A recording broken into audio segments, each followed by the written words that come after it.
The bureaucratic mountain, my metaphor for the DoD environment, the ecosystem, the collective hierarchy of people that you really need to interact with if you actually are serious about selling technology.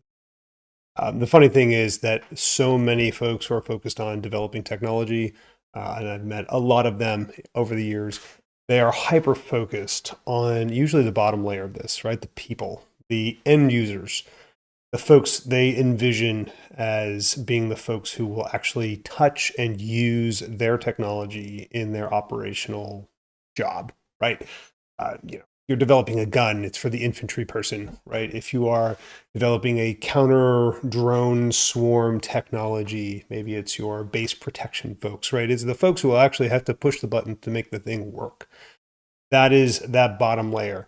They are the most populous, right? This is the tip of the spear, if you will, or at least the shaft of the spear. It's certainly not the butt of the spear. The butt of the spear is typically where those middle layer folks are, the staff folks. Frankly, the staff, right, the overall bureaucratic staff of DoD and the government more broadly, is really where folks need to spend a lot more time. This is where the know people live, the folks who will almost assuredly confound your efforts to get to any kind of long-term program funding. If you try to go around them, if you try to shortcut them, if you don't properly coordinate with them. These are the most powerful people really in the Pentagon. These are the folks that run programs, they run budgets, they run POMs, they do the regulation, they make the clearances for your authority to operate, right? Your interim authority to transmit, all of those different things, all those people that have to check the blocks, that have to give you the gold stamps to be able to actually go do and actually give your technology to those folks at the bottom tier. But they're not fun to deal with, right? They don't give you the warm fuzzy of saying, oh my gosh, this is the greatest thing since sliced bread, like the folks at the bottom do. And then at the top, right, your senior leaders, your general officers, your flag officers, your senior executive service personnel, right? GOFO SES, as the term goes.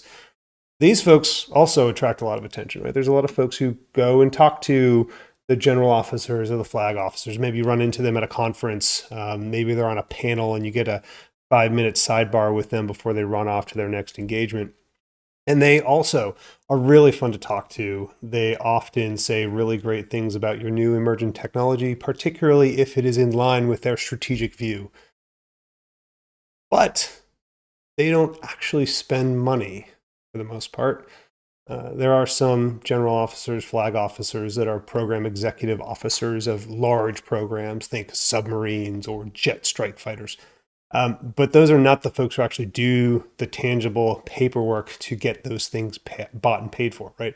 Those are not the folks who are actually going to facilitate your way to a program of record, which is the Holy Land, right? That is the Holy Grail. That is the pinnacle of the bureaucratic mountain, is to get your new technology, your new nascent capability that end user at the bottom needs for the emergent operational threats that are coming down the pike, right? That's the whole reason why you started building this new technology, because there's a new threat that doesn't have a current capability to respond to it, right? Otherwise, there's no point in you doing whatever it is you're doing.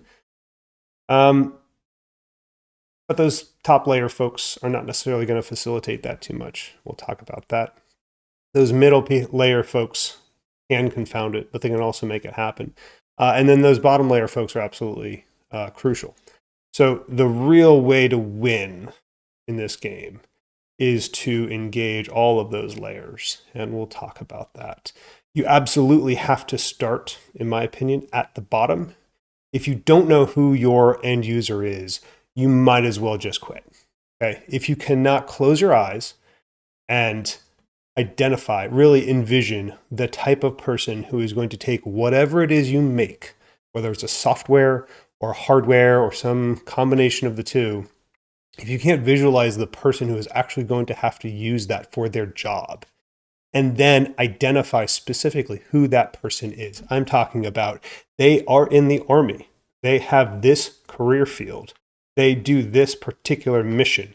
They are operating or assigned to operate in this particular geographic region, right? If you can't articulate your end user in that level of detail, you need to go back to the drawing board. You might need to go to some collaboration event. You might actually need to talk to these folks in real life to understand who it is that actually needs your thing. Just because you saw a picture or a video or heard some speech or some talk, some panel discussion about a overall macro nascent need, not sufficient. You actually have to identify who at the end of the day is going to carry that thing into combat or something adjacent to combat. Okay, you can't do anything else. You can't climb up that mountain until you've identified that first operational layer. And ideally, you want to identify multiple, right? Is your thing applicable to the Army and the Marine Corps? Is it applicable to the Navy and the Air Force, right? Both the Navy and the Air Force fly jets. Both the Army and the Navy have boats. Both the Army and the Marine Corps have people who, lace up boots and walk on the ground. So really identifying the sort of breadth of people, the breadth of operational end users is going to be absolutely crucial for you getting to the top of that mountain. Everything else is secondary after doing that. Cool. Cheers.